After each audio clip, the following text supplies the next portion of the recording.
Hello. അപ്പം നമ്മുടെ Onam food സീരീസിൽ ഇന്ന് നമ്മൾ ചെയ്യാൻ പോകുന്ന ഡിഷ് അവിയലാണ്. അവിയലില്ലാണ്ട് നമ്മുടെ ഓണസദ്യ ഒരിക്കലും കംപ്ലീറ്റ് ആവത്തില്ല. അതുപോലെ തന്നെ ഓണസദ്യയിൽ നമുക്ക് ഏറ്റവും എളുപ്പമായിട്ട് ചെയ്യാൻ പറ്റുന്ന ഒരു ഡിഷാണ് അവിയൽ. സോ ഈസി ആയിട്ട് അവിയൽ എങ്ങനെയാണ് ഉണ്ടാക്കുന്നതെന്ന് ഞാൻ നിങ്ങളെ ഇന്ന് കാണിച്ചു തരാം. ഞാൻ അവിയലിനുള്ള പീസസ് ഒക്കെ ഇവിടെ ക്ലീൻ ആക്കി കട്ട് ചെയ്ത് റെഡിയാക്കി വെച്ചിട്ടുണ്ട്. അവിയലിന് വെജിറ്റബിൾ കട്ട് ചെയ്യുമ്പോൾ നമ്മൾ പ്രത്യേകം ശ്രദ്ധിക്കേണ്ടത് എന്താണെന്ന് വെച്ചാൽ നമ്മളത് ഇങ്ങനെ നീളത്തിൽ വേണം കട്ട് ചെയ്യാൻ. അതുപോലെ തന്നെ അവിയലിൻ്റെ ഒരു മെയിൻ ഇൻഗ്രീഡിയൻ്റ് ആണ് മുരിങ്ങയ്ക്ക. അത് ആഡ് ചെയ്യാൻ നമ്മൾ എന്താണെങ്കിലും ശ്രദ്ധിക്കണം. അവിയൽ ഉണ്ടാക്കാൻ വേണ്ടിയിട്ട് ഒരു നോൺ സ്റ്റിക്ക് പാൻ ഞാനിവിടെ ചൂടാക്കി വെച്ചിട്ടുണ്ട്. അതിലേക്ക് നമ്മൾ ആദ്യം ചേർക്കുന്നത് കുറച്ച് വെളിച്ചെണ്ണയാണ്. ഒരു 2 ടേബിൾ സ്പൂൺ വെളിച്ചെണ്ണ. അവിയൽ ഉണ്ടാക്കുമ്പോൾ നമ്മൾ വെളിച്ചെണ്ണ തന്നെ യൂസ് ചെയ്യണം. അത് അവിയലിനൊരു പ്രത്യേക ടേസ്റ്റ് കൊടുക്കും. ആ വെളിച്ചെണ്ണയിലേക്ക് പിന്നെ നമ്മൾ ആഡ് ചെയ്യുന്നത് ഒരു 4 പച്ചമുളക്. നിങ്ങൾക്ക് എരിവ് വേണമെങ്കിൽ കുറച്ച് 2 പച്ചമുളക് കൂടുതൽ ചേർക്കാം. പിന്നെ കറിവേപ്പില.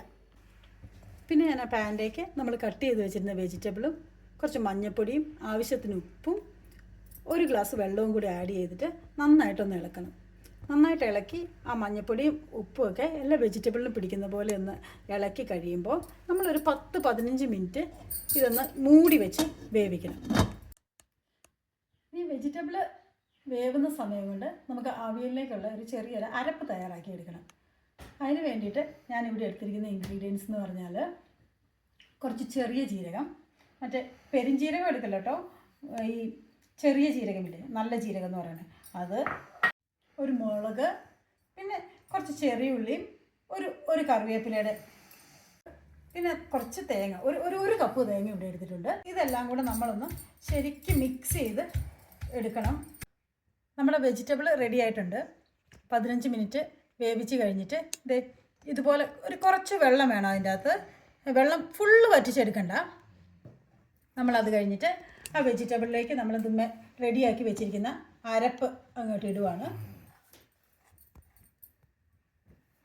അരപ്പ് ഇട്ട് കഴിയുമ്പോൾ നമ്മൾ ഈ അരപ്പും വെജിറ്റബിളും കൂടി ഒന്ന് നന്നായിട്ട് മിക്സ് ചെയ്യണം. മിക്സ് ചെയ്യുമ്പോൾ നമ്മൾ പ്രത്യേകം ശ്രദ്ധിക്കേണ്ട ഒരു കാര്യം എന്താണെന്ന് വെച്ചാൽ ഈ വെജിറ്റബിൾ ഒന്ന് ഉടഞ്ഞു പോകാണ്ടിരിക്കാൻ വേണ്ടിയിട്ട് പ്രത്യേകം നമ്മൾ ശ്രദ്ധിക്കണം.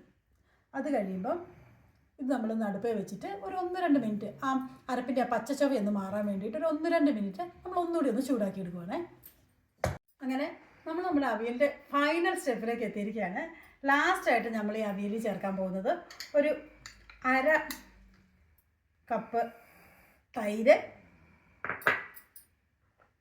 കുറച്ച് കോക്കനട്ട് ഓയിൽ,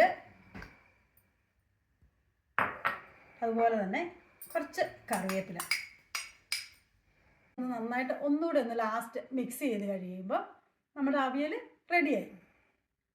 പിന്നെ നിങ്ങൾക്കുണ്ടല്ലോ ഈ കുറച്ചിങ്ങനെ ഡ്രൈ ആയിട്ടുള്ള അവിയലാണ് ഇഷ്ടമെങ്കിൽ നിങ്ങൾ ഈ തൈരിന് പകരം ഈ വെജിറ്റബിൾ കട്ട് ചെയ്യുമ്പം അതിൻ്റെ അകത്ത് പച്ചമാങ്ങ ചേർത്താൽ മതി.